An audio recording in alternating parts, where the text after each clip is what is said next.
enable.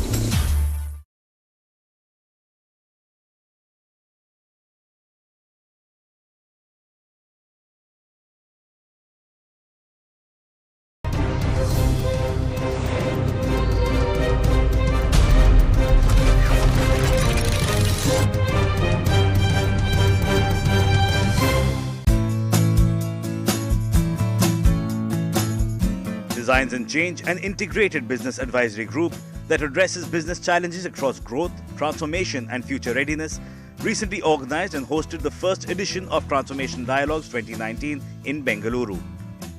Standing true to their commitment of transforming the collective while impacting an individual, the company hosted a flipped conference, a first of its kind, which empowered delegates to set the agenda for the dialogues at the event.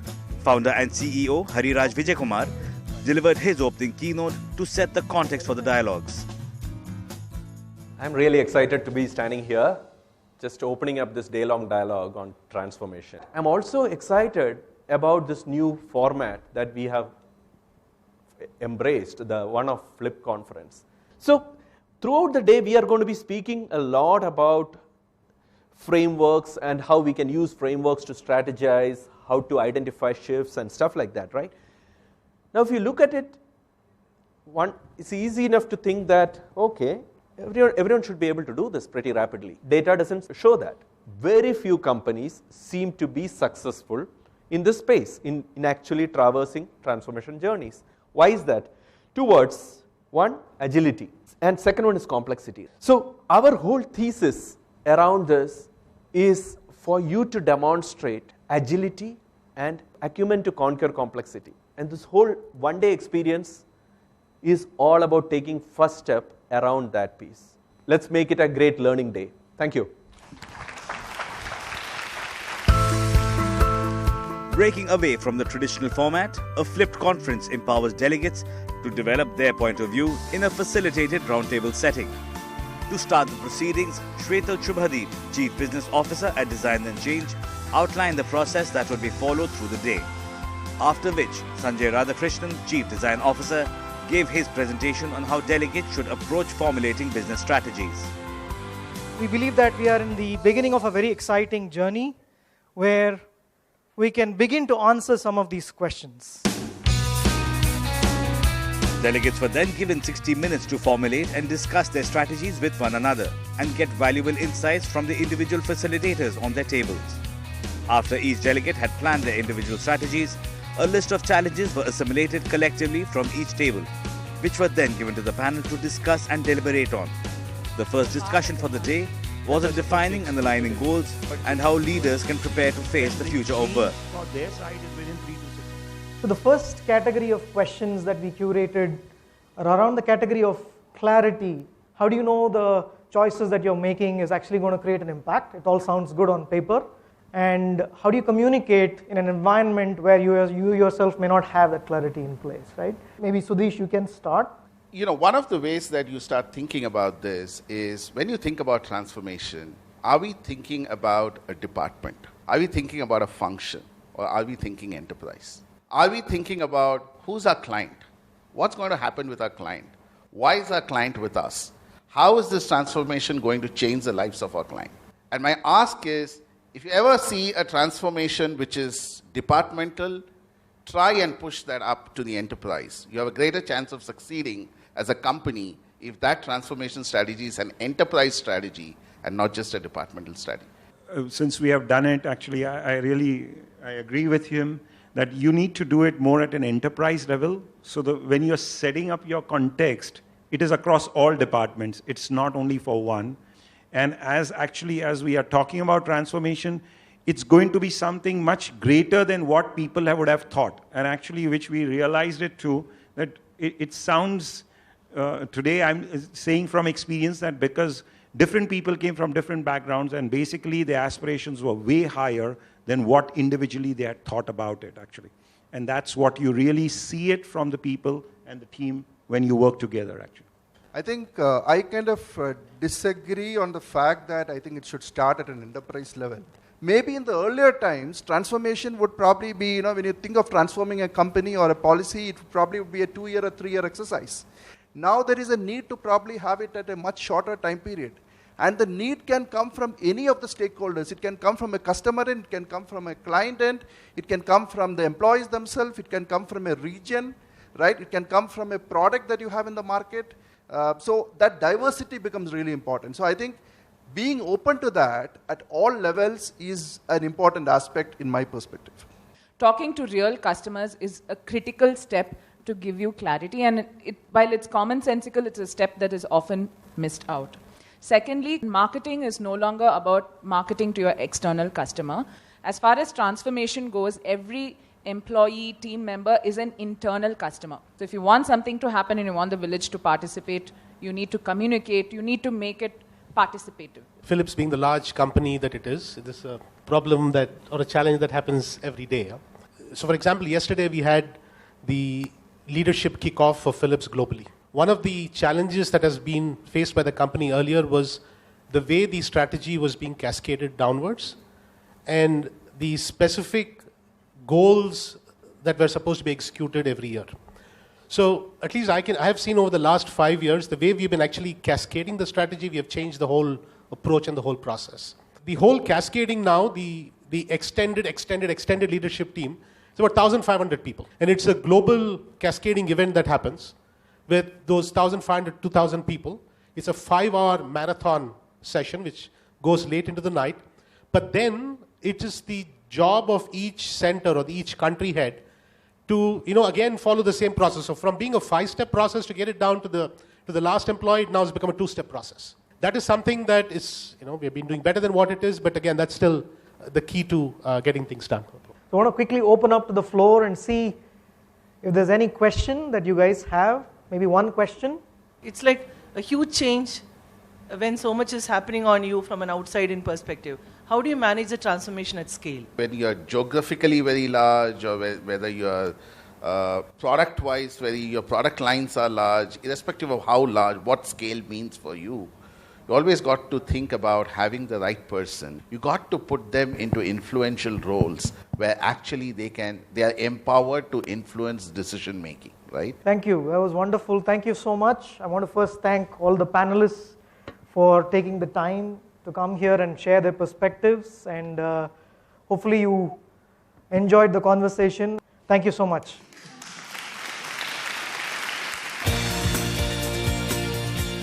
After the session, delegates were given time to write down their observations from the discussion to help them build strategies for their organization's transformation journey. The conference also had masterclass sessions from partner representatives, Toolwire and Degree, 2 companies working towards transforming employee skilling and employee engagement using technology. Degree really set out to be a better answer to the question, tell me about your education. Almost everybody I've asked that question to around the world over the last 5.5 years answers it in terms of what was the last college or graduate school degree they earned. But as we know, people over their careers learn from hundreds of different platforms at different times for different needs and in different ways. The challenge is most people have no way to represent that skill building or their education, again, beyond the degree they have. And if they haven't actually completed a degree, they have no way to even represent what they're capable of. And so we have chosen to attack that problem by partnering with the largest companies in the world to help them transform the talent in their organizations, to put the employee at the center of a next generation enterprise learning platform that enables and embraces lifelong learning, helps them find the next best learning opportunity for them, and allows them to track and represent and transact on that learning and what skills they have over the entirety of their careers.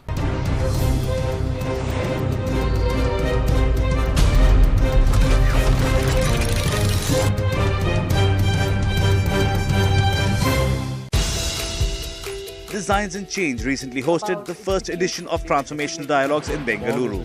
The unique flipped conference format of the event gave delegates the opportunity to have some of the biggest business transformation challenges addressed by an esteemed panel of experts. At the event, Designs and Change also launched their new NWorks platform, giving users access to a tool where teams can converge with experts to chart out the business transformational journey of their organization. Designs and Change was born 2 years ago with 2 intents, and it's right up here on the screen behind me. Our intent was 1, transform the collective, 2, impact the individual. Taking that intent forward, today NWorks is born. And imagine using NWorks for doing exactly what you did today at your tables, but with your intact team. Imagine as a user, as a team member, as a leader of a team, having access to a facilitator or a coach exactly when you need that person. So it's with great pleasure that we invite you to test the beta version of NWorks.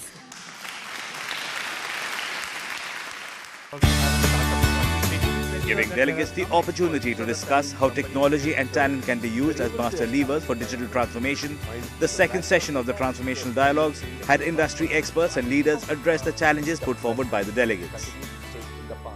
So I'm going to now dive straight into the questions, the issues that came from all of you. So this notion of getting past a certain set of beliefs that I have, which probably makes me reluctant to go through this change. What's your advice? What's your commentary around this, right, in terms of these belief challenges? It can be a good attempt. To my mind, you need to make a connection between what you are today versus what you will be in the future, how you can transform and how you can change and what it means to you. People should be able to connect personally. People should be able to connect organizationally. People should be able to connect socially. So if you find the substantial reasons why you want to change, then you will find all the connects. Then people will be willing to change. And there will be a lot of apprehension, a lot of question marks. What is in it for me? How is it going to impact my job? How am I going to change my skill sets? All of that. In the process, we will have casualties. Yeah. We will have, I don't know, my personal experience is at least 50% will not make it. So it is tough. There is no great answer to me. I don't think I can give you a great answer, but I can only give you my view. This is a great start. Yeah. Thank you. Thank you. I'm going to make a bit of a switch now, right? I think to speak about #startup challenges. How should we look at identifying the shifts that are required for transformation in a startup context? And how much of that shift is too much? Yes, you can pivot and you can die. And that's part of the journey. But how do you take care of those shifts? One of the simple things that I learned through our strategy conversations and as we were growing up as a company, and we're still so nascent, we're like a small little speck right now in the entire grand scheme of things. But keeping that in mind, I think one of the most important things is connecting personal success to the organization success. So vision and purpose, completely important. And people don't buy the how and the what, people buy the why. Right? So when you say people buy the why, it's not about the product, it's people who work for you buy the why. A lot of buzz around the startup ecosystem being built in India, but one of the things that's very essential if you map successful startups to the ones that have failed, which the percentage is great of the failures, it's because of this connection of the dots, because you do go through pivots, right? You do go through market changes, you have to be agile. You know, if you're not doing that and not recognizing the value of those pivots, I think that's wrong. That's completely wrong. So I think a startup is a company which is starting with very few beliefs, right? That set of beliefs that you are really working with is very small. But if you're a large organization, that belief set is very large, right? So if you're a small company, the ability of data to be then authentic in changing your belief is that much faster, right? So that's how I look at a startup. It's a small set of beliefs that will rapidly change based on what you see today. Large organizations have this challenge that the beliefs are large, some very wise, but accumulated over a lot of time. And as technology changes, as products change, you need to quickly go and iterate there, right? So the challenge around a startup is working at this hectic pace to keep your belief system small and very agile. Again, making a switch, right? I think on to set of, think of it as performance challenges, right? Human performance challenges, if you will. So this, as the delegates were starting to work on identifying shifts, one pattern of issues that they came out with is saying, look, how do you set the right goals in our organizations? I'm again picking up from the first panel in the morning, and gentleman was saying the why of transformation. And he said why of the transformation has to follow organization, then department, and to the individual. And to me, the performance goals of the individuals have to have those linkages. Since we are talking in terms of the transformation, the personal goal or a personal KRA which has been put up, that has to have a linkage how it will make a change in the transformation of the department. So a simple terms, if these linkages are not met, then either we are setting the individual to a failure, the department to a failure, or the whole transformation program is going to see multiple actions, chaotic actions happening all over the places, everybody believing that they have done a successful transformation, but some will never be bigger than the parts. Thank you so much to all of you panelists. Brilliant conversation and absolutely unexpected commentary, right? So thank you all so much for bringing this perspective to this set of delegates. The final session for the day focused on building strategies for scaling the digital transformation journey of an organization and some of the challenges faced by CEOs across industries in planning a smooth transition for the organization through the transformational process. The question, one of the challenges thrown by the audience is that leaders communicate the agenda of transformation. That could be a digital transformation agenda or some other transformation agenda. As that message percolates down the organization, sometimes the message gets diluted. How can this alignment gap be addressed? You have to keep the message simple, right? It has to be so simple that everybody should be able to relate to that, right? And ask the employees, what do you think, right? And then they will paraphrase and come back. But also ask the employees, how do they feel about it? And be honest and be ready to take some feedback, right? And you might get some feedback from somewhere which might change your messaging. Companies have to do this all the time. Nothing to do with transformation when you talk about communication here. What people really want to know is what is in it for them. Are you addressing that one simple question, good or bad? You need to communicate that and keep moving on. So, I would say, one is to say so much is happening in the world. Are we getting ready to fight the battle and all that is one part of the story. But I would say, I think what people really want to know is what's in it for them. Is the organization investing in doing something for them? If so, then communicate. Otherwise, may not be the right time to do that. And it's interesting you speak about a feedback loop. Many of you spoke about that. That feedback loop can be hard for a leader. And this is also a question from one of the audience members, which is leaders can shut down. Leaders are not very transparent. Sometimes they are the cause of the alignment gap. So what can leaders do differently? Unlearning it is actually the key to that. Because a feedback loop is not a one-time feedback loop. It needs to be a continuous feedback loop. And then also, if you get the feedback, you must be willing to recognize that your initial assumption was maybe wrong. Talking about digital transformation, and the great point, keep it simple, right? You go and ask, how do you define digital? If there are 100 people in the room, you will have 100 definitions. The simplest I have heard about digital is virtual address to a physical asset. That's it. And if the messaging is simple, and a leader is, leader can understand these 5 words. If leader is not listening, what does it take to communicate to the leader, at least in simplest terms, so that he understands? And maybe that's where communication from bottom up, the generation that understand digital technology better, the communication should be bottom up. And that came up also. It's a two-way communication and things like that. If leaders are not listening, use appropriate language to make them listen. Manish, I have one question which I think you are the right person to answer, which is from a lot of entrepreneurs in the room. Once I start executing, my problem is how do I ensure I have the finances to execute the way I truly want to? Yeah, you have no option, right? You don't have the finances. So you execute without them. So you change your plan based on that.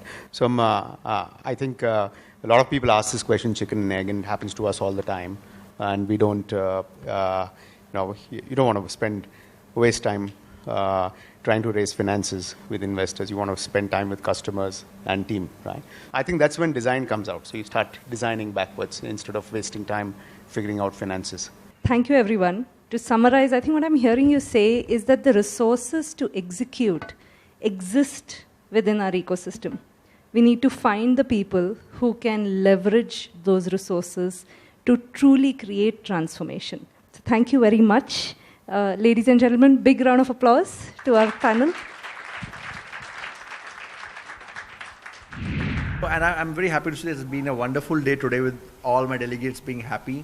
The key takeaway from this event would be how, when you go back Monday morning, when you enter the office, you would have your task at one side and you would have your objectives of the week at one side. So now you really know what would make you one step closer to reach those objectives by defining, aligning, and designing your task well at work to execute.